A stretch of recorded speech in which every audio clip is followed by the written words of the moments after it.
जय जय रघुवीर समर्थ सद्गुरुनाथ महाराज की जय।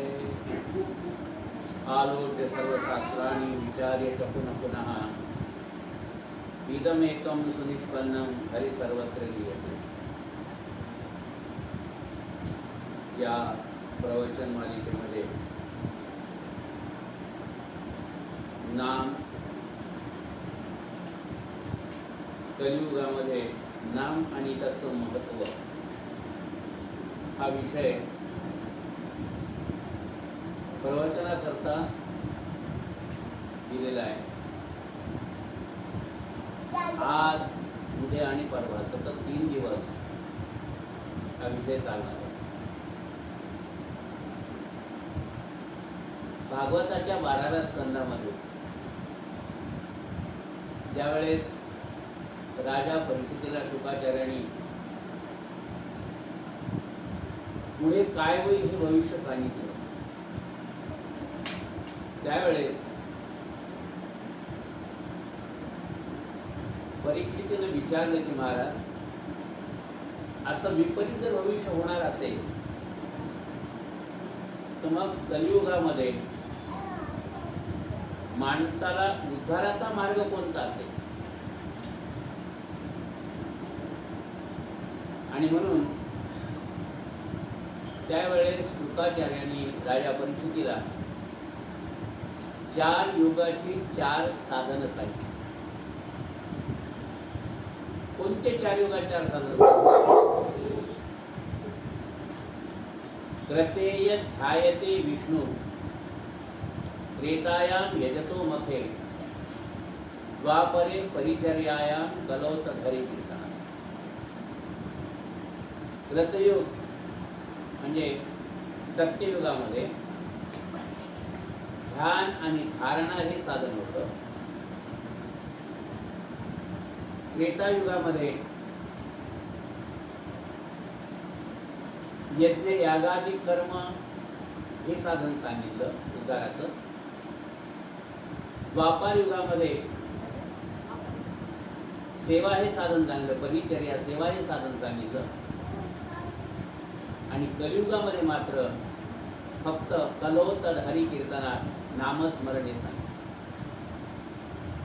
का? त्याचे कारण, सत्ययुगामध्ये माणसाचं आयुष्य भरपूर आहे, त्यामुळं ध्यान आणि धारणा ही साध्य करता येते। कारण 1,00,000 वर्षाचं आयुष्य होतं म्हणून ध्यान आणि धारणा साध्य करता येते। त्रेतायुगामध्ये आयुष्य कमी झालं, साधन बदललं। त्रेतायुगामध्ये 10,000 वर्ष आयुष्य होतं, साधन यज्ञयागादी कर्म आहे। द्वापार युगामध्ये पुन्हा आयुष्याची मर्यादा कमी झाली, 1,000 वर्ष आयुष्याची मर्यादा आली, त्यामुळे परत साधन बदललं। त्यावेळेस पूजा सेवा हे साधन आलं। आणि कलियुगामध्ये त्याहीपेक्षा आणखीन आयुष्य बदललं, म्हणून नाम संकीर्तन हे साधन। कारण अल्प आयुष्य मानवी देह, शत गणिले ते अर्धरात्र खाय, मध्ये बालत्व पीडारोग क्षय, काय भजनासी उरले ते पाहे। आयुर वर्ष शतम रणाम परिमितम, रात्रो तदर्दम गतम, तस्यार्धस्य परस्य चार्धम परम बालत्व अर्धत्वयो, शेषम व्याधि वियोग दुःख सहितम सेवाल विरणीयते, जीवे वारी तरंग बुद्धुचले सौख्यम तुता प्राणी। म्हणजे 100 वर्षाच्या आयुष्यामध्ये 50 वर्ष झोपीत गेले, 12.5 वर्ष बालपणामध्ये गेले, 12.5 वर्ष म्हातारपणामध्ये गेले, 25 वर्ष हे गेले, राहिलेले 25, त्या 25 वर्षामध्ये ध्यान धारणा किंवा यज्ञागादी कर्म करणं हे अशक्यप्राय असल्यामुळं मग कलियुगामध्ये नाम संकीर्तन साधन पै सोपे, जळतील पापी जन्मात। नामस्मरण जर केलं तर त्याला नलगती सायास जाणे वनांतरा, सुखे येतो घरा नारायण, हे सोपं साधन सांगितलं। आता मुळात गंमत अशी आहे की नाम घ्यायचं तर कशा करता घ्यायचं? नाम घेण्याची माणसाला इच्छा होते का? कारण ज्ञानाच्या ज्या 7 अवस्था आहेत, त्या ज्ञानाच्या 7 अवस्थेमध्ये शुभेच्छा ही एक अवस्था आहे. आणि भगवंताचं नामस्मरण वाचेला येणं किंवा भगवंताचं नामस्मरण घ्यावं असं वाटणं, याला शुभेच्छा म्हणतात. तसा तात्विक त्याचा अर्थ बघितला तर सद्गुरूंना दिलेल्या अनुग्रहानुसार त्यांनी सांगितलेल्या मार्गावर चालत शास्त्राचं श्रवण वगैरे केल्यानंतर आत्मसाक्षात्काराची जी इच्छा निर्माण होते त्याला शुभेच्छा म्हणतात. आपण असं गृहीत धरू की जीवनामध्ये घेण्याची सर्वसामान्य संसारिक माणसाला इच्छा होतच नाही. आपण सगळे व्यवहार करतो, पण नामस्मरण किती होतं याचा जर विचार केला तर नामस्मरण घडतच नाही माणसाला. बरं, ज्याला घडतं त्याला सुद्धा त्याच्या गाठी काही पुण्य असेल तरच नामस्मरण घडतं. पुण्य नसेल तर नामस्मरण घडत. ज्ञानेश्वर महाराज ज्ञानेश्वरीमध्ये म्हणतात, जयाचे वाचे पुढे भोजे अखंड नाम नाचत असे माझे, जे जन्म सहस्री ओळखीचे एक वेळ झाला. एकदा जर नामस्मरण घेण्याची इच्छा आपल्याला झाली तर समजावं मागच्या अनंत जन्मामध्ये आपण काहीतरी पुण्य केलेलं आहे. ज्ञानेश्वर महाराज सुद्धा अभंगामध्ये हेच म्हणतात, बहुता सुकृताची जोडी म्हणून विठ्ठल यावं. तुकाराम महाराज सुद्धा या बाबतीमध्ये तेच सांगतात, तिळ पुण्य साचा पडे तरी हे बहुता जन्मी जोडे, नाम तुझे वाटेसी आतुडे समागम घडे संतात. नाथ महाराज सुद्धा त्यांच्या अभंगामध्ये हेच सांगतात, अनंत जन्माचे सुकृत पदवी त्याचे मुखी हरी पैठावं.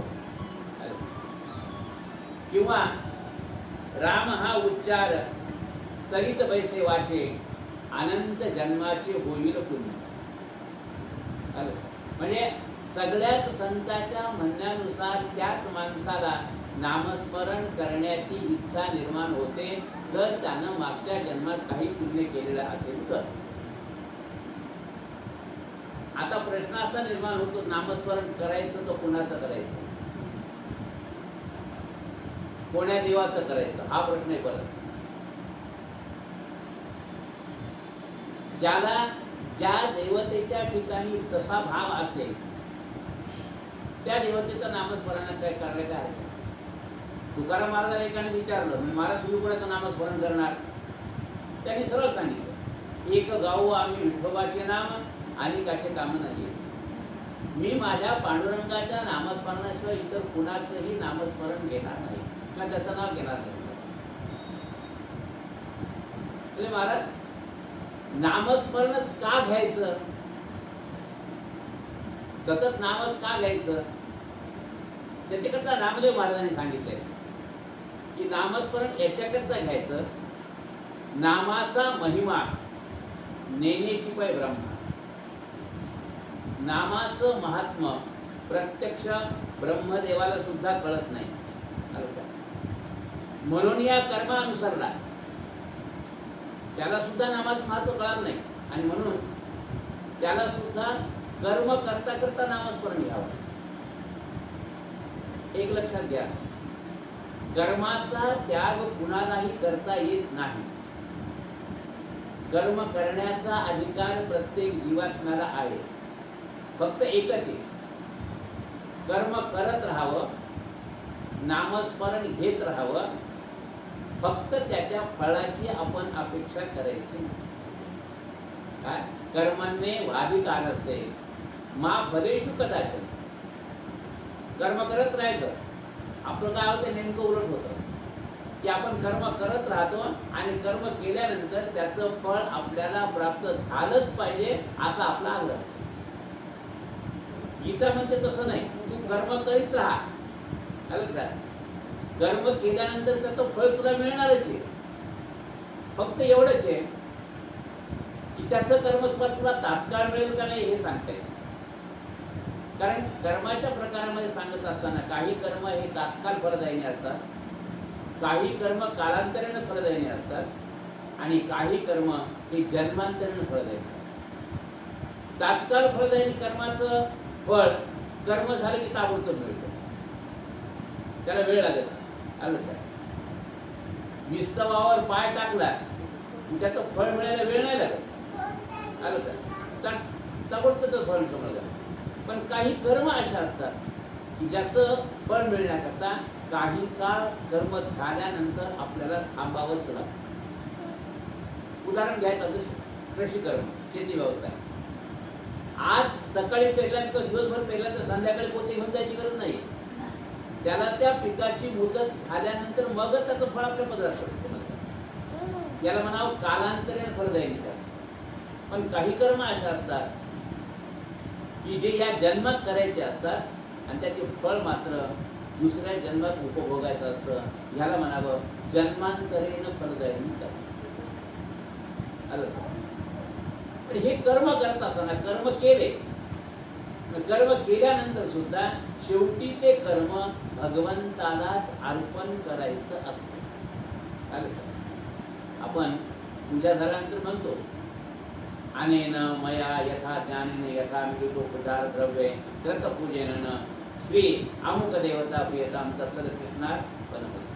म्हणजे कर्म झाले की त्याला अर्पण करायचं असतं, त्याच भगवंताला कर्म अर्पण करायचं असतं. कर्माचा अधिकार माणसाला आहे, पण कर्म करण्यामध्ये जर चुका झाल्या, काय कर्म करत असताना जर चूक झाली तर मात्र त्याला क्षमा नाही, त्याचं फळ मिळणार नाही किंवा ते खरं विपरीत फळ सुद्धा मिळतं. नामस्मरणात तसं नाही.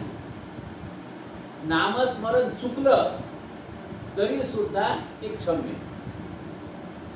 नाथ भागवत एकनाथी भागवतामध्ये स्पष्टपणे म्हणतात नाथ महाराज, वाचे पडता वेद अबद्ध कै होय पाप विशुद्ध. वेदाचा उच्चार जर अबद्ध झाला तर त्याचे इतकं पाप नाही.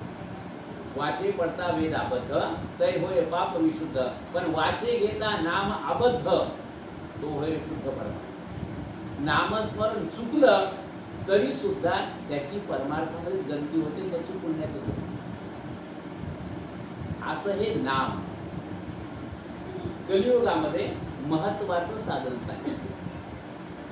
मग आता प्रश्न असा पडतो की हे नामस्मरण करत असताना माणसाची अवस्था कशी असायला पाहिजे. तुकाराम महाराजांनी एका ठिकाणी असं मागणं मागितलं की तुका म्हणे नको वरपंग देवा आणि घे माझी सेवा भाव. नामस्मरण वरवर नकोय. आलं का? तर नामस्मरण करताना चित्ती तुझे पाय, डोळा रूपाचे ध्यान, अखंड मुखी नाम तुमचे वर्णावे. नामस्मरण करत असताना चित्तामध्ये भगवंताचे पाय असावे, डोळ्यासमोर त्याचं रूप असावं आणि मग वाचीवर नामस्मरण असावं. आपलं काय होतं की कर्म हाताने होत राहतं, तोंडानं नामस्मरण होत राहतं, पण नामस्मरण होत असताना चित्त जे एका ठिकाणी असायला पाहिजे ते चित्त त्या देवाच्या ठिकाणी असेलच असं सांगता येत नाही. किंवा देवाची पूजा करत असताना सगळं लक्ष कुठं असायला पाहिजे? देवपूजेमध्ये असायला पाहिजे. पण आपलं लक्ष देवपूजा करता करता प्रपंचाकडे असतं. शास्त्राला ते मान्य नाही. नामस्मरण अत्यंत सोपं साधन आहे. नामसंकीर्तन साधन पैसे होतं, सोपं साधन आहे. त्याच्याकरता कुठं जायची गरज नाही, याची गरज नाही, काही नाही. महाराजांच्या एका ठिकाणी असं स्पष्ट म्हटलेलं आहे की न लगे तीर्थाचे भ्रमण, न लगे दंडन मुंडन, न लगे पंचाग्नी साधन, तुम्ही आठवा मधुसूदन. तीर्थयात्रा करायला जायची गरज नाही. अरे न लगे तीर्थाचे भ्रमण. कशामुळं? कारण तीर्थयात्रा जरी केल्या, जाणं आवश्यक आहे, जावं, त्याच्याबद्दल वाद नाही. पण तीर्थयात्रा करत असताना जर नामस्मरण वाचेवर नसेल तर ज्ञानेश्वर महाराज हरिपाठामध्ये स्पष्टपणे सांगतात, त्रिवेणी संगमी नाना तीर्थे भ्रमी, काय सगळ्या तीर्थाला जाऊन आला, प्रयागला जाऊन आला, काशीला जाऊन आला, सगळीकडे जाऊन आला, त्रिवेणी संगमी नाना तीर्थे भ्रमी, पण चित्त नाही नामी तरी ते भ्रमी. सगळ्या तीर्थाला जाऊन आल्यानंतर सुद्धा जर वाचेवर भगवंताचं नामस्मरण नसेल तरी ते व्यर्थ असं स्पष्टपणे. बर, तीर्थयात्रेला जाण्याचा निषेध सुद्धा का केला? नलगे तीर्थाचे भ्रमण, नलगे दंडानं मंडल.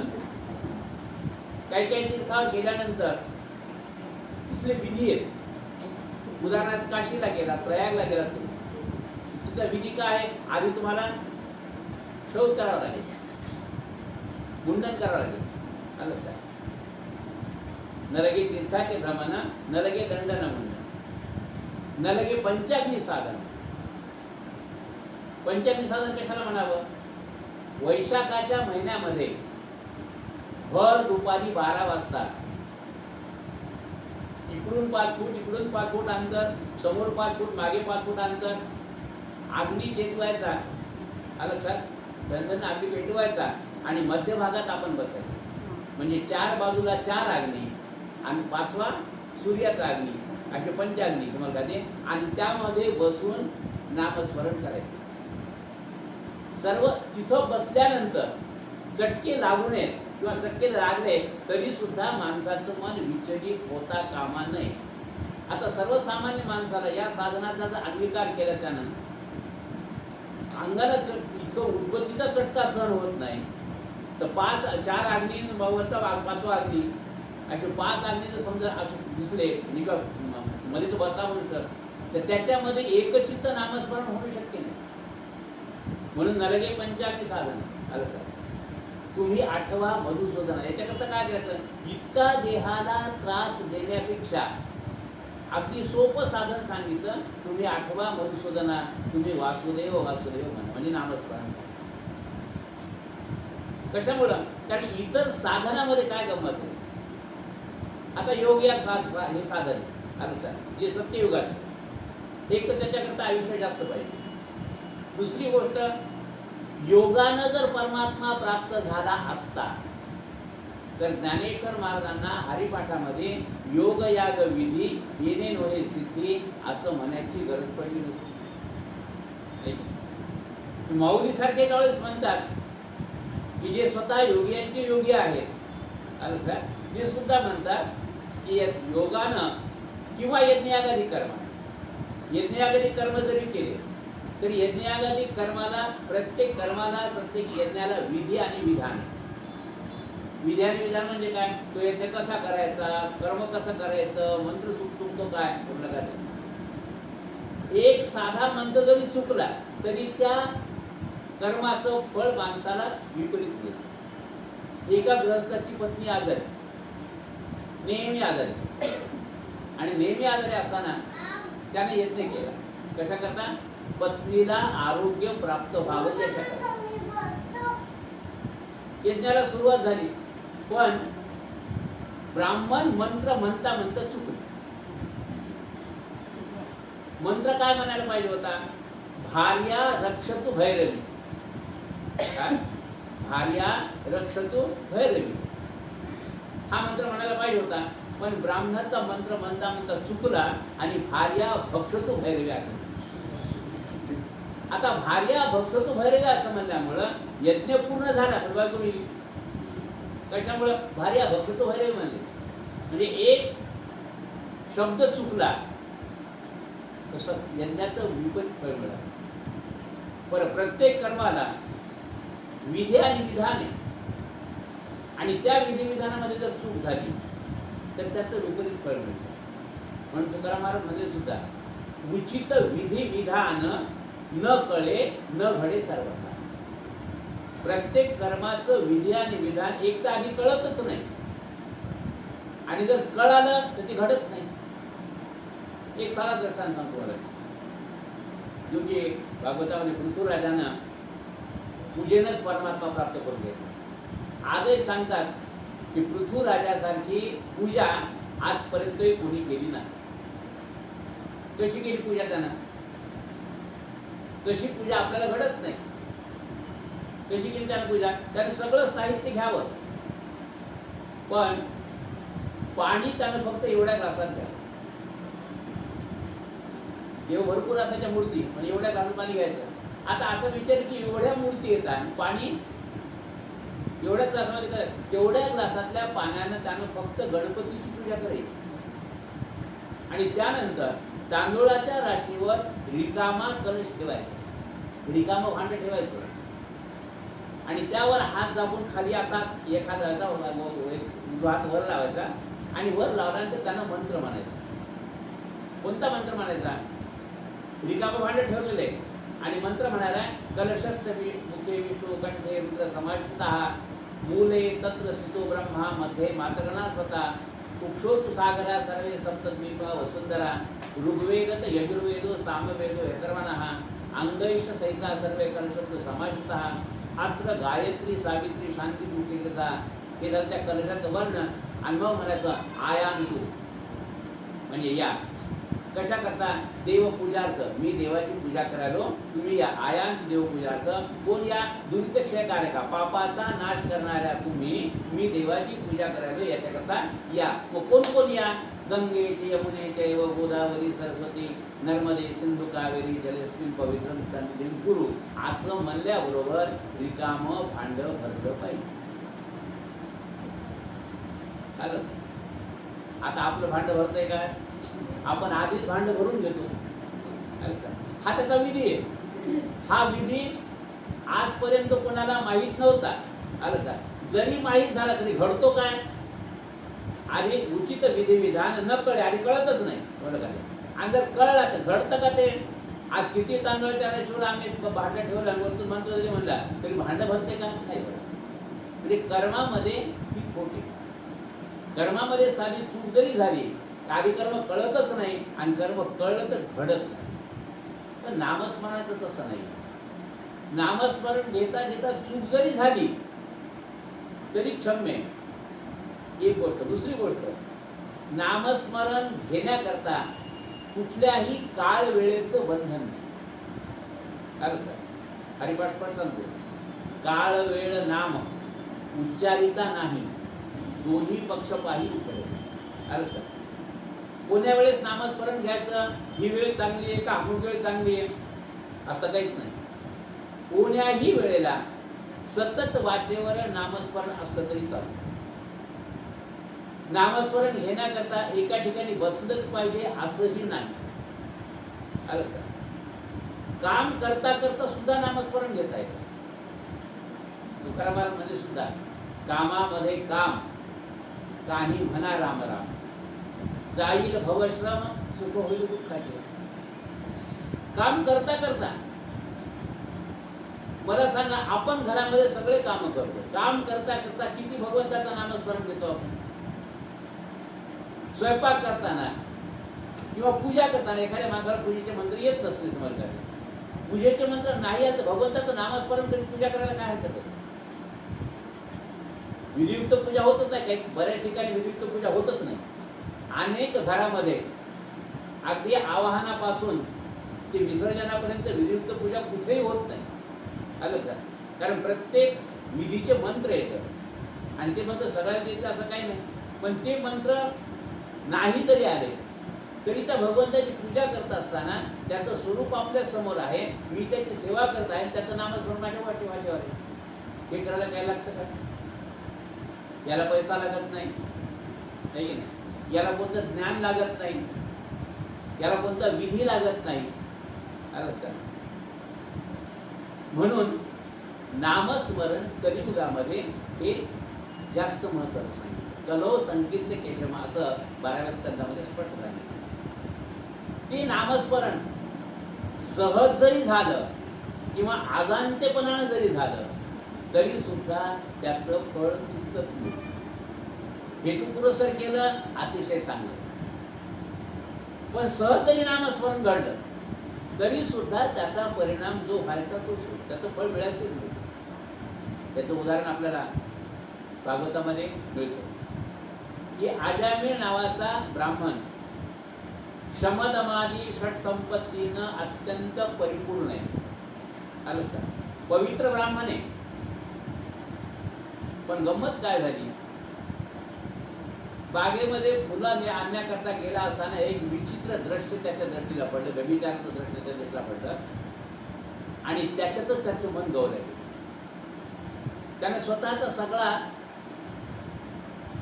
तपश्चर्या सोडून दिली आणि ज्या वेशीच्या बाबतीमध्ये दृश्य बघितलं होतं त्या वेशीच्या घरी जाऊन तिथं सगळं सर्वस्वाचा त्याग केलाय, घरादाराचा त्याग केला, नामस्मरणाचा त्याग केलाय, परमार्थाचा त्याग केला, तिथं जाऊन राहिला. पण तिथं गेल्यानंतर सुद्धा एके दिवशी काही महात्मे त्या ठिकाणी जेवण्याकरता आले. त्यांनी जेवण केलं आणि त्याला सांगितलं की बाबा रे, खरं तर ती वेश्या होती, याची काही पत्नी नव्हती, पण तिला दिवस गेलेले होते. सांगितलं बाबा, तुझ्या पत्नीला दिवस गेले तर तिला मुलगाच होणार आहे, त्याचं नाव तू नारायण. याने सांगितलं तुम्हाला काय माहिती मुलगा होणार आहे म्हणून? नक्की होणार आहे आम्हाला माहिती आहे. ठीक आहे जा. योगायोगाने पुढे ती माऊली प्रसूत झाली, तिला मुलगा झाला आणि त्याचं नाव नारायण.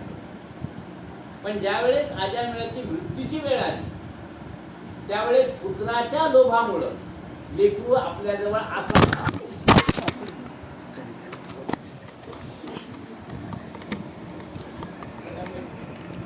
पुत्राच्या लोभामुळं लेकरू आपल्याजवळ असावं या दृष्टिकोनातून त्यानं काय केलं की कसं काही माणसं म्हणतात हा फलाना आला का विस्तार आला करत येणारे कोणी काही करत नसतं. शेवटच्या क्षणाला कुणी जरी आलं, हा जिवंत जरी असेल तरी त्याच्याकरता कुणी काही करू शकत नाही. पण माणसाला मायेमुळं असं वाटतं, माणसाला मायामुळं असं वाटतं की तो जवळ असावा. त्या उद्देशानं हा अजामिळ नारायणा नारायणा त्या लेकर त्याचं नारायण ठेवलं, नारायणा नारायणानं बोलवायला. आता बोलवायला कोणाला? मुलाला. माझी अंतकाळाची वेळ मुलगा माझ्याजवळ असावा या हेतूनं नारायणा नारायणा म्हणून तो बोलवायला. पण शास्त्र फार विचित्र. शास्त्र काय म्हणते? अंतकालेच मामेव स्मरण मुक्त्वा कलेवरम या प्रयत्न देहसा याचे प्रमाण. किंवा उपनिषदाचं असं म्हणणं आहे अंती सा मती सा गती. मरता मरता जी वासना असेल तीच गती त्या माणसाला प्राप्त होते. आता याचं वाचव नाव काय? नारायण नारायण. भगवान विष्णूचे दूत आले, यमराजाचे दूत आले, त्या दोघांचं भांडण लागलं. यांनी सांगितलं की हे गिऱ्हाईक आमचं आहे का? म्हणजे अहो यांना आयुष्यात सगळं पापच केलेलं आहे. यमदूत म्हणतात की यांना सगळं आयुष्यात पापच केलेलं आहे आणि तुमचे गिऱ्हाईक कसं काढू शकते? विष्णूचे दूत म्हणतात पाप त्यानं काय केलं आयुष्यामध्ये त्याचा विचार नंतर होईल, पण मरता मरता यांना आमच्या मालकाचं नाव घेतलं. खरं तर भगवंताचं नामस्मरण त्याने केलेलं नाहीये. नामस्मरण कोणाचं केलं? त्यानं मुलाचं केलं. पण संत काय म्हणतात? पुत्राची या लोभे नष्ट म्हणे नारायण. काय? पुत्राची या लोभे नष्ट म्हणे नारायण. त्यासाठी विमान पाठवले. मुलाच्या अपेक्षेनं नारायण नारायण म्हणता म्हणता शेवटी त्याचा उद्धार झाला का? नामस्मरण सहज जरी केलं, हेतुपुरस्सर जरी केलं, अजाणतेपणाने जरी केलं तरी सुद्धा त्याचा परिणाम एकच पापाचा नाही. सहज जरी नामस्मरण घडलं तरी विळा भोपळ्यावर पडला काय आणि भोपळा विळ्यावर पडला काय, परिणाम काय होणार आहे? भोपळाच कापल्याला.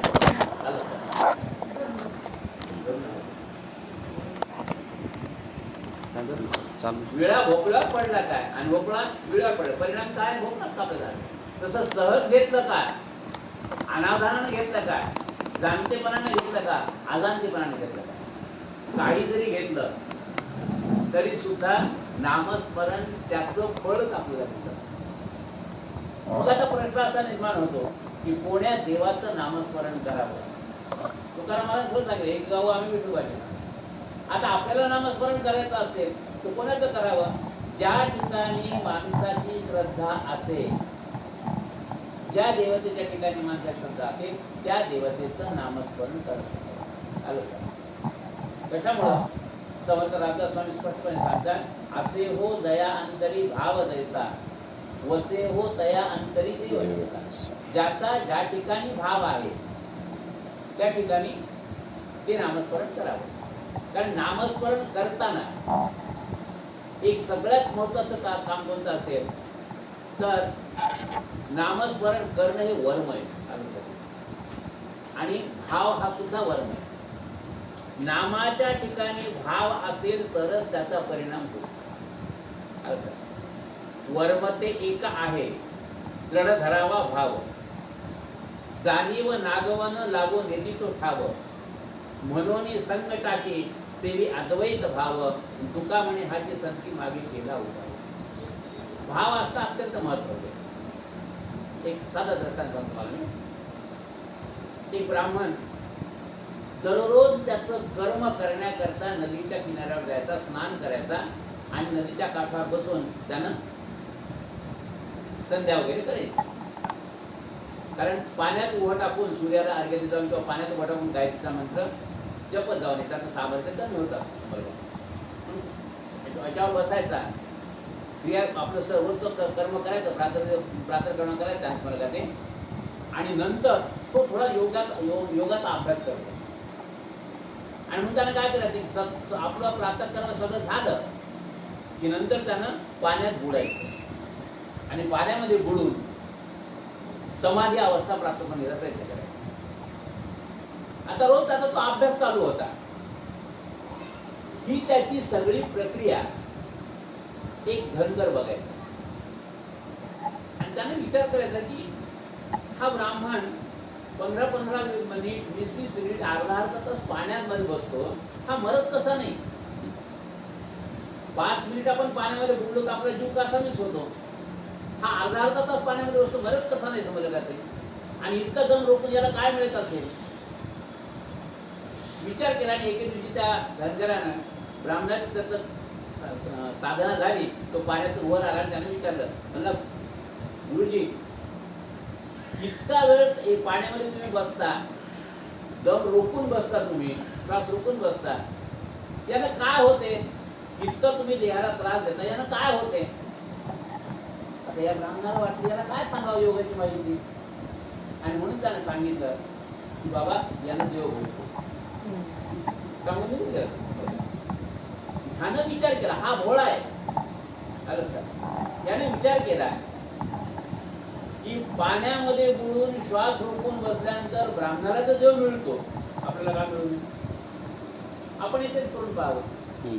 हा मनामध्ये भाव पक्का त्याचा, आणि म्हणून त्यानं तिथंच पाण्यामध्ये उडी मारली, गच्च नाक दाबून धरलं. आता त्याला योगाची प्रक्रिया येत होती, त्याला अभ्यास होता, अभ्यासाचा कार्यस्थिती या नियमाप्रमाणे त्याचा विधी चालला होता, आणि याला काहीच नाही ना. पण भाव एवढा प्रगळा, ठिकाणी ते नाक दाबून धरलं आणि पाण्यामध्ये बसला. भगवंत म्हणले त्या ब्राह्मणाने सांगितले फुकट मरायची वेळ यायची. हा त्याला त्याचा अभ्यास तरी आहे, याला काहीच नाहीये, श्वास रोखून तर फुकट भरून जाईल. आणि मग भगवंतानं काय केलं, तिथं आले त्याला पाण्याच्या वर, पाण्याच्या वर काढलं. याने विचारलं का रे बाबा मला का काढलंस? याला माहित नाही हा परमात्मा मला का काढलंस? तुम्ही असं म्हणतोच कशामुळं? मला देव पाहिजे, ज्याच्याकरता तू प्रयत्न करा तो मीच आहे. भगवंताने सांगितलं की ज्याच्याकरता तू प्रयत्न करायला ना तो मीच आहे. तुम्ही इतक्या लोक आज 6 महिने झाले ते ब्राह्मण मला पाण्यामध्ये बुडी मारून बसायले, त्याला आणखीन देव भेटला नाही, आणि मी आता 5 मिनिटामध्ये बोललो तू इतक्या लवकर कसं काय आलास? नाही नाही शक्यच नाही, तू देव असू शकत नाही. अरे हो मीच देव आहे. काय पुन्हा पुन्हा सांगतो की मीच देव, तेवढा तसं नाही. त्या ब्राह्मणाला जाऊन मी विचारली आणि त्यानं जर म्हणला तू देव आहेस तरच मी तुझ्या पाया पडतो. ठीक आहे घेऊन ये त्याला. गेला 10-20 पावलं पुढे गेला आणि परत वापस विचारलं काय वापस का मी? नाही नाही तुझा काय भरोसा? मी त्याला बोलवायला जाईल आणि तू इकडे निघून जाशील. कशामुळं? कारण तुझा भरोसा देता येत नाही मला. चांगल्याला तू फसवलेले आहेस. काय चांगल्या चांगल्या तो फसवले समजलं जाते. कोणाकोणाला फसवलास, त्यानं पाडत वाचला होतं घोळत, पण त्यानं पाडत वाचला. तुला बळीराजानं तुझं काय नुकसान केलं होतं, तू त्याला पाताळ घातलं. पुण्यवंत पाताळ लोके नेला, दरिद्री तो बहु भाग्यवंत केला. सुदाम्यानं तुला चोरून हरभरे खाल्ले होते, पण त्याला सुद्धा भाग्यवान करून टाकलं. पुण्यवंत पाताळ लोके नेला, दरिद्री तो बहु भाग्यवंत केला. चोरट्याचा बहुमान वाढविला. वाल्मिकीचं सगळं आयुष्य चोऱ्या करण्यामध्ये गेलं, पण त्याच्या हातानं तू सेवा करून घेतलीस. चोरट्याचा बहुमान, कीर्तिवानाचा अपमान केला रे. कर्ण दान धर्म करण्यामध्ये कीर्तिवान होतं, पण त्याचा तो बरोबर अपमान काय समजला. तुझ्या विश्वास कसा काय ठेवू, आणि मग काय करणार. त्यामुळे तुला मी इथं बांधून टाकतो, झाडाला बांधून टाकतो, आणि मग मी तिकडे जातो, म्हणजे तुला कुठे जाता येणार. खरं तर परमात्म्याला कोणी बांधू शकत नाही, कोणी धरू शकत नाही. का धरून जाता प्रभूला न सापडे. त्याला धरण्याकरताच आपण गेलो तर तो आपल्याला सापडतच नाही. धरून जाता प्रभूला न सापडेतो, पुढे मागे बाजूस प्रगट होतो. वीज जैसी न शक्य धरायाला, आणि कोण कैदी करणार मारुताला. विजेला कोणी बांधून ठेवू शकत नाही, आणि वाऱ्याला कोणी कैद करून ठेवू शकत नाही. तसं देवा तुला कोणी कैद करू शकत नाही. आता खरं तर परमात्मा बांधल्या जातच नाही, पण कशाने बांधला जातो. प्रेमसूत्रे बांधियला श्रीहरी. आलं का. प्रेमरूपी दोरीनं परमात्मा बांधल्या जातो.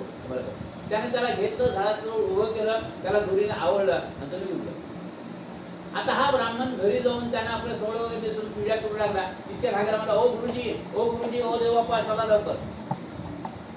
अरे बाबा मला देव आलाय, चला पटकन. याला खरं वाटत ना. ते मला मी इतकी दिवसापासून तपश्चर्या करायला, मला आणि ते स्वप्न साक्षात्कार नाही, आणि याला फक्त देव कसा काय यायला. तेवढा गुरुजी येता आलं मला उचलून नेऊ. यानं पाहिलं सोहळ्यामध्ये मी हे कुठं उचलून देते की तुम्हाला चल बाबा समजलं. आले तिथं बांधून ठेवलं तिथं. पण गंमत कशी, ज्या झाडाला या ग्रस्तानं भगवंताला बांधून ठेवलेलं होतं त्याला परमात्मा दिसताय, पण या ब्राह्मणाला दिसत. त्याला नुसतं झाडाला दोरी गुंडाळलेली दिसायची. मला अरे कुठे देव तुझा, तू आला म्हणलास ना, मला हे काय झाडाला बांधून टाकलंय. अरे तू झाडाला नुसती दोरी गुंडाळलीस, पुढे परमात्मा.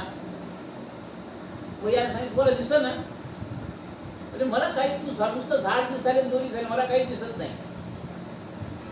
हा गेला जवळ, मला काय तू त्याला का दिसत नाही. मला दिसायला त्याला का दिसत नाही. भगवंताने विचार केला की याच्या भावामुळे मला इथे यावं लागलं. आणखीन त्याचा पूर्ण भावच नाहीये, कर्म करायला पण भाव नाहीये पूर्ण. अखेर शेवटी गंधरान केलं, मला दिसतोच त्याला का तुला बघ. वास्तविक आता परमात्मा मारे खाणं शक्य नव्हतं, आलं का. पण केवळ याच्या भावामुळं शेवटी भगवंताला आपलं स्वतःचं रूप प्रगट करावं. रूप प्रगट झाल्या बरोबर हा ब्राह्मण आला. आधी त्याने त्या धनगराची पाय धरली. कशामुळं, तुझ्यामुळं मला ही प्राप्ती झाली. आलं का. आता यानं काय केलं होतं, काहीच केलं होतं, फक्त एक भाव. नामस्मरण करताना माणसाच्या मनामध्ये भाव असणं अत्यंत महत्त्वाचं. आलं का. तुका म्हणे येथे भावाची कारण. आलं का. आणि म्हणून एक अभंगामध्ये त्यांनी असं म्हटले सुद्धा की ईश्वर प्राप्त करून घ्यायचा असेल तर खावे गावे गीत, शुद्ध करुणिया चित्त. तुझं भावा आहे देव तरी हा सुलभ होता. आलं का. भगवंताचे गुणानुवाद भावयुक्त अंतःकरणानं जर आपण घेतलं, नामस्मरण घेतलं, भावे गावे गीत. पुस्तक नामस्मरण घेऊन की नाव त्याचं गीत गाऊन उपयोग नाही. तर कसं व्हायला पाहिजे, शुद्ध करुणिया चित्त. आलं का. नामस्मरण घेताना आपलं चित्त शुद्ध असायला पाहिजे. आता चित्त शुद्ध कशानं होतं, चित्त शुद्ध कशामुळं, कारण आपल्या मनावर चित्तावर 3 दोष असतात. आलं का. कोणते कोणते दोष आहेत ते, मल, विक्षेप आणि आवरण. हे 3 दोष. आता हे 3 दोष काढायचे असतील तर काय करावं लागेल. मलदोष काढायचा असेल तर उपासनेनं मलदोष जातो. आपल्याला सद्गुरूनं जी उपासना दिलेली आहे ती उपासना नित्य आणि ठरलेल्या वेळेला केली तर. परमार्थामध्ये वेळेचं फार महत्व आहे. ठरलेल्या वेळेला ती उपासना केली पाहिजे. आपण साधी संध्या करतात ना, संध्या करायची असेल तर सूर्याला अर्घ्य केव्हा द्यावे लागतात? अर्धवट सूर्य आलेला आहे आणि अर्धवट खाली क्षितिजाच्या खाली आहे, त्यावेळेस सूर्याला अर्घ्य द्यायचे असतात. ती पर्टिक्युलर त्याची वेळ आहे समजला जाते. आणि ती जर वेळ टळली तर दंड म्हणून पुन्हा एक वेळ 3 अर्घ्याच्या व्यतिरिक्त 4था अर्घ्य द्यावा लागतो. कालातीत दोष परिहारार्थे श्री सवित सुर नारायण देवता तीर्थम इदम मार्गम दत्तांना. कशा करता की माझी वेळ चुकली म्हणून दंड म्हणून मी एक अर्घ्य तुम्हाला टाकतो. परमार्थामध्ये वेळेला फार महत्व आणि त्या वेळेला ते नामस्मरण झालं पाहिजे. म्हणून उपासनेची वेळ, उपासनेनं मलदोष जातो.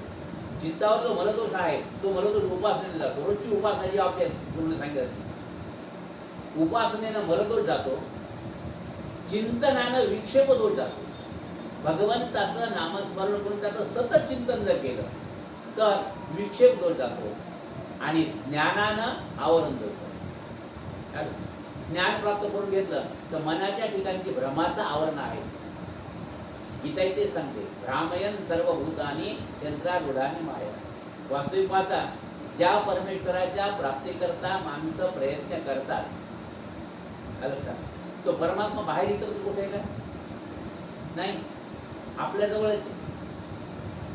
माझा देव माझ्या जवळच आहे, पण माझा परमात्मा माझा देव माझ्याजवळ आहे हे मला का कळत नाही? भ्रामयन सर्व भूतानी, आपल्या मनावर भ्रमाचं आवरण. आणि जोपर्यंत ते आवरण बाजूला जात नाही तोपर्यंत परमात्मा कळत नाही. 7-8-10 दिवस एका घरातली काही माणसं लग्न कार्याकरता बाहेर गेली. आता रोडला घर होतं, त्यावेळेस वापस आले, घर उघडलं, हातपाय वगैरे सगळे फ्रेश झाले, त्याचे धुतले आणि आरशासमोर उघडला. पण आरशावर एवढी धूळ साचलेली होती, याचं प्रतिबिंब काय त्याला दिसना. मुलगा होता तो, त्याने त्याला आई मला प्रतिबिंब आरशा मला काही दिसत नाही. तुम्हाला अरे आरशात दिसायला काय झालं? मला काही दिसत. त्यावेळेस ती माऊली आली, तिनं बघितलं तर आरशावर खूप धूळ साचलेली आहे. तिने सगळी धूळ पुसून काढली, आरसा स्वच्छ केला आणि आरसा स्वच्छ केल्यानंतर मग याचं प्रतिबिंब त्याच्यामध्ये दिसलं. तसं आपल्या मनावर भ्रमाचं आवरण, आणि हे भ्रमाचं आवरण जोपर्यंत आपल्या मनावर आहे तोपर्यंत आपलंच प्रतिबिंब आपल्याला दिसत नाही. म्हणजे माझ्या हृदयाचा परमात्मा मला दिसत. मग ते दिसण्याकरता काय करावं लागेल? हे भ्रम दूर करावं लागेल. कोणता भ्रम आहे? मुळात गंमत अशी आहे की मीच देव आहे, पण माझा मी देव आहे हे मला मान्य नाही. की मला माहीत नाही समजलं. मी स्वतःला देव समजतच नाही. कशामुळं? कारण त्या माणसाला देह तादात्म्य आलेलं असतं आणि हे देह तादात्म्य जोपर्यंत आहे तोपर्यंत माणसाला मीच देव आहे याची जाणीव होत नाही. कारण देह तादात्म्य जरी केव्हा आलं हा पुन्हा प्रश्न आहे की आत्मा तर शुद्ध आहे. हे देह तादात्म्य आले केव्हापासून? अगदी साधा व्यवहार सांगतो. ज्या वेळेस तुमचा माझा जन्म झाला त्यावेळेस आपल्याला नाव होतं काय? नाही, नाव नव्हतं. पुढे 10-12 दिवसांतर किंवा महिना 15 दिवसांतर त्या लेकराला पाळण्यात घातले, त्याचं नाव ठेवलं. पण ज्यावेळेस नाव ठेवलं त्यावेळेस नाव कोणाला ठेवलं? देहाला ठेवलं का आत्म्याला ठेवलं? देहाला. आणि देहाला नाव ठेवल्यानंतर ती व्यक्ती जर समजा 100-50 माणसामध्ये बसलेली असेल किंवा समूहामध्ये बसलेली असेल आणि त्याला जो बोलावं, ए गोपाळ इकडे, तो ओ कोण देतो? देह देतो का आत्मा देतो? काय? ओ कोण देतो? देह द्यायला का आत्मा द्यायला? आत्मा द्यायला. आहे की? कशामुळं? कारण आत्मा आहे म्हणून देहाची हालचाल, आत्मा आहे म्हणून देह बोलायला. म्हणजे ओ कोण द्यायला? आत्मा द्यायला. आता आत्मा ओ द्यायला, आत्म्याचं नाव गोपाळ आहे का? नाही. आत्म्याचं नाव गोपाळ नाहीये. पण आत्म्याची काय हे झाली, भावना झाली, गोपाळ हाक मारल्यानंतर गोपाळ म्हणजे मी, म्हणजे देह म्हणजे मी, आलं का? देह म्हणजे मी, ही त्याची भावना झाली. आणि हेच देहदादात. हे देहदादात जोपर्यंत जात नाही तोपर्यंत माणसाचं प्रपंचातून मन बाजूला जात. आणि भक्ती करायची असेल तर संसारात राहून करता करता संसारातून थोडं बाजूला निघावंच लागतं. थोडा तरी त्याग माणसाला करावा लागतो. कशामुळं? कारण माणसाला त्यागातच सुख आहे, भोगामध्ये सुखच नाही. आलं का? गीतेच्या 12व्या अध्यायाच्या 12व्या श्लोकातच म्हटलेलं आहे, श्रेयोई ज्ञानमाभ्यासात ज्ञानात ध्यान विशिष्यते ध्यानात कर्मफल त्यागम त्यागात शांतीरणांतर. शांती कशामध्ये? त्यागामध्ये. आणि जोपर्यंत जीवात त्याला शांती प्राप्त होत नाही तोपर्यंत त्याला सुख प्राप्त होत. बघा मी, माणसाच्या मनाची चरबिचर अवस्था जर असेल तर त्याला सुख प्राप्त होत नाही. काय करावं? काही कर म्हणा, मला काही सुधारणं, असं मनुष्य म्हणतो. आणि जर मन शांत असेल, मन शांत तेव्हाच होतं जर त्यानं त्याग केला. आणि हे मन शांत करण्याकरता एकच उपाय, आणि तो म्हणजे भगवंताचं नामस्मरण. कारण प्रत्येकाला सुखाची अपेक्षा आहे, पण ज्या ठिकाणी सुख नाही त्या ठिकाणी आपण सुखाचा शोध घेतो. सुखाची अपेक्षा सगळ्याला आहे, तुम्हाला आहे, मला आहे, सगळ्याला आहे अपेक्षा. सुख प्राप्ती करता आपले प्रयत्न चालू आहेत, पण कुठं प्रयत्न चालू आहे? जिथं सुखच नाही तिथं प्रयत्न चालू आहे. आपल्याला वाटतं संसारात सुख प्राप्त व्हावं, पण मुळात संसारात सुखच नाही. कशामुळे? संसार हाच दुःखाचं मूळ आहे. संसार दुःख मूळ, चहूकडे इंगळ, विश्रांती नाही कोठे, रात्रंदिवस तळमळ. आलं? विस्तवाच्या अंथरुणावर जर माणसाला झोपायचं म्हटलं, झोप येईल का? खूप थंडी पडलेली, आलं का? पांघरायला काहीच नाही, फक्त अंगाने एक गादी आहे, आलं का? थंडी तर खूप वाजायली. म्हणून एकाने काय केलं, म्हणजे आहे खूप थंडी वाजली, दोघे मित्र येतं, खूप थंडी वाजायली, आपण असं करू, लाकूड पेटून त्याचा विस्तव तयार करू आणि त्या विस्तवावर ही गादी टाकून मग आपण झोपू द्यायचा, म्हणजे आपलं झोप लागतं. काय? विस्तवावर गादी टाकून त्याच्यानंतर झोपल्यानंतर त्याला झोप लागली असती, सुख मिळेल असं का? त्याला शक्यच नाही. का? ज्ञानेश्वर महाराज फार सांगतात, मृत्यूलोकी सुखाची कहाणी ऐकी जेल कवनाच्या श्रवणी, कैची सुखनिद्रा अंथरुणी इंगळाच्या. विस्तवावर अंथरून टाकून तिथं जर माणूस झोपला तर त्याला सुखाची झोप येणं शक्य नाही. बरं का? जसं विस्तवाच्या अंथरुणावर सुखाची झोप येणं शक्य नाही, तसं माणसाला संसारामध्ये सुख प्राप्त होणं शक्य आहे. आणि त्या संसारात आपला सुखाचा शोध चालतो. त्या संसारामध्ये सुखाचा शोध चालू आहे समजा, की जे दुःखाचं मूळ आहे. आता प्रश्न असा निर्माण होईल की मग संसारात जर सुख नाही तर संसाराला त्याग करायचा का? संसार सोडायचा का? नाही, संसार सोडायचा नाही, पण संसारातून अलिप्त राहून संसार करायचा. जनाबाई एका ठिकाणी असं म्हणतात, तुम्हाला सांगते वेगळं निघा आणि वेगळं निघून संसार करा. काय? संसारात राहून संसारातून वेगळं निघायचं. कसं वेगळं निघायचं? सगळ्यांच्या बाबतीमध्ये असलेलं कर्तव्य सरळ करायचं, पण हे माझ्या कामी येतील असा विश्वास ठेवायचा नाही. आलं? आपलं कर्तव्य आपण करायचं, आलं, पण हे माझ्या कामी येतील. मी माझ्या मुलाकरता मुलगा माझ्या कामी येईल, मी माझ्या भावाकरता भाऊ माझ्या कामी येईल, मी माझ्या पत्नीकरता पत्नी माझ्या, हा विचार करायचा. कर्तव्य आपलं करीत राहायचं. कारण शेवटी याला याचं दुःख यालाच भोगावं लागणार. याच्या दुःखाचा वाटेकरी कोणीही होत नाही. हा फार झालं तर काय करतील? त्याला कुठे नेतील, दाखवतील, पैसा खर्च सगळं करतील, पण वेदना ज्याच्या त्यालाच भोगाव्या लागतात. त्या वेदना कोणीही काढून घेत नाही. पण ह्या वेदना जर कमी करायच्या असतील तर काय करावं लागेल? ज्ञानेश्वर महाराजांनी ओळी सांगितली, तरी झडझडोनी वहिला ने. त्याच्याकरता तू काय कर, त्या संसारात रमला असतो, मग काय कर, तरी झडझडोनी वहिला ने, ये भक्तीचे वाटे लाग, जिया पावसे अव्यंग निज धाम माझे. आधी तू यातून बाजूला नाही. बाजूला म्हणजे संसाराचा त्याग करून निघू नकोस. संसार करत करत त्यातून मन बाजूला काढ.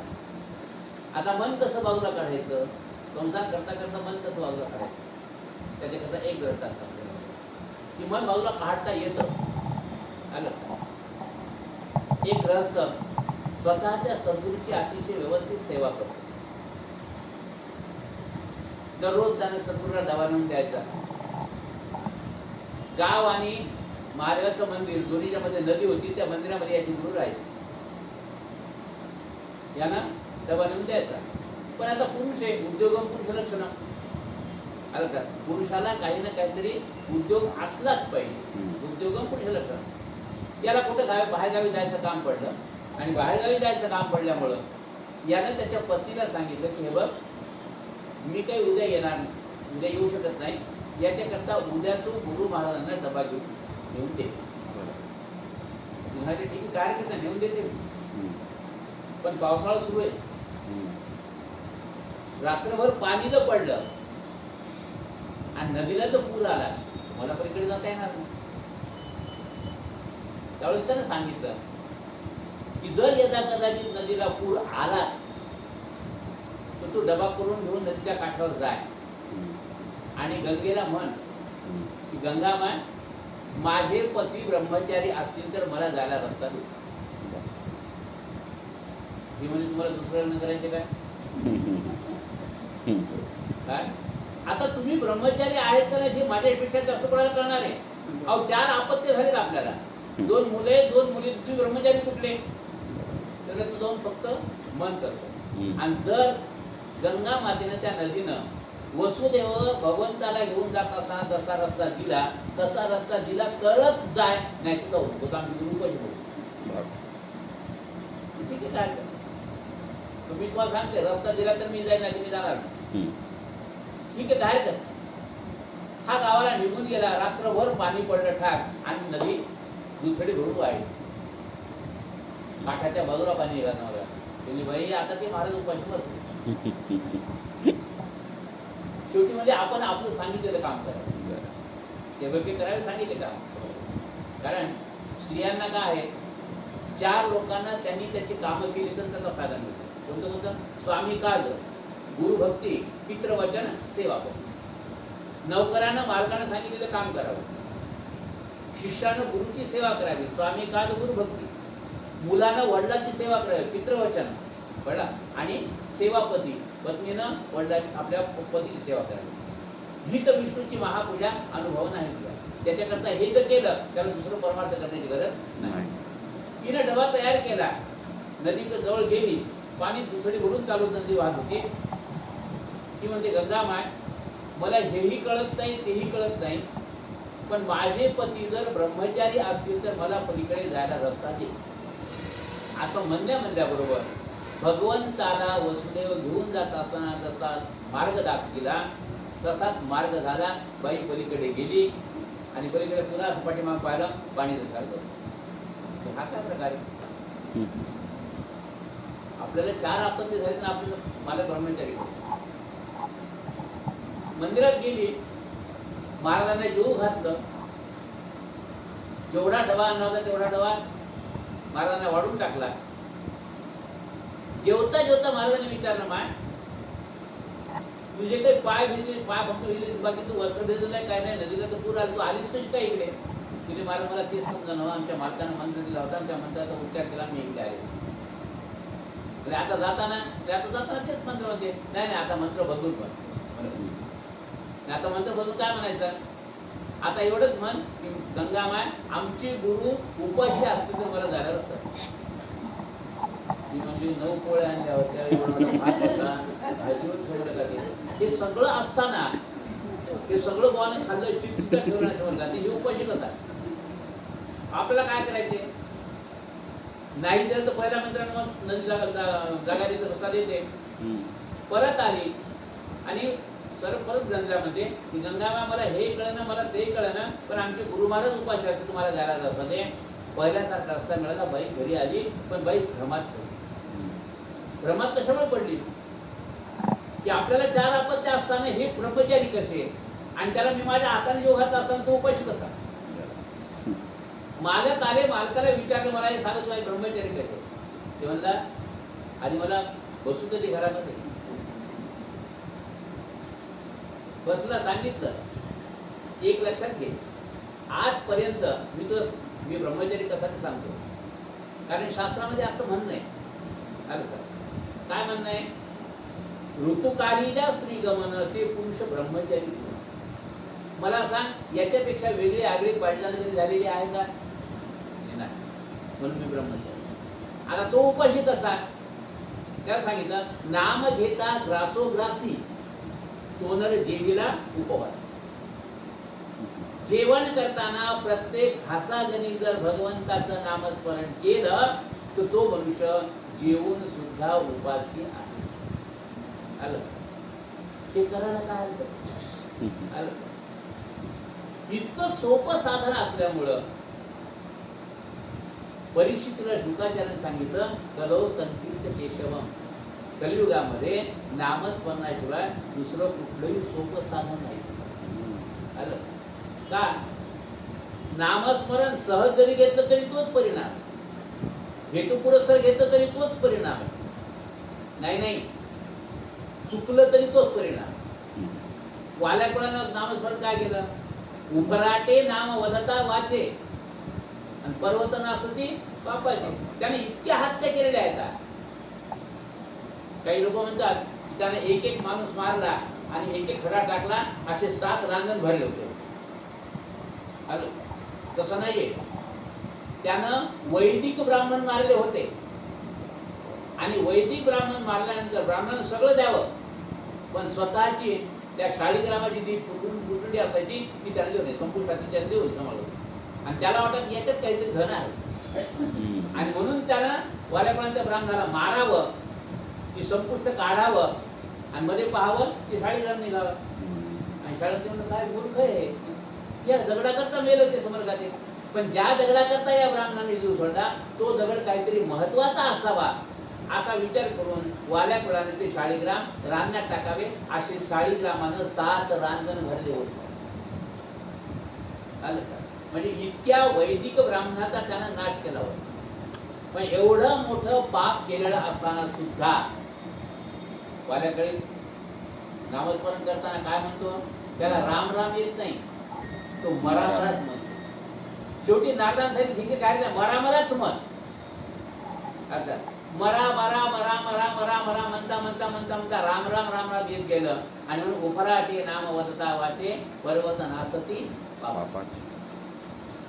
अफाट पाप केलेला असताना सुद्धा वाल्या कोळी त्यातूनही तरल्या गेला आणि पुढे वाल्याचा वाल्मिक होऊन रामायण रचल्यानंतर प्रभू रामचंद्र त्याच्याप्रमाणे वागावं.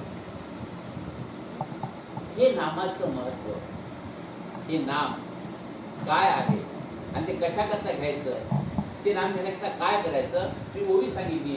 करी धडधडोनी वहिला निघ ये भक्तीची वाटे लाग जिया पावसी अव्यंग निर्धाम माझे. आता त्या नामस्मरण घेण्याकरता तू तातडी कर. कशी तातडी कर? तरी धडधडोनी वहिला निघ या ओवीवर आपण उद्या भाष्य करू. आजची झालेली सेवा पांडुरंगाच्या चरणी समर्पित करून पूर्ण गोपाळ कृष्ण भगवान की जय. कुंडली कवरदे हरिविठ्ठल श्री ज्ञानदेव तुकाराम पंढरीनाथ भगवान की जय. माऊली ज्ञानेश्वर महाराज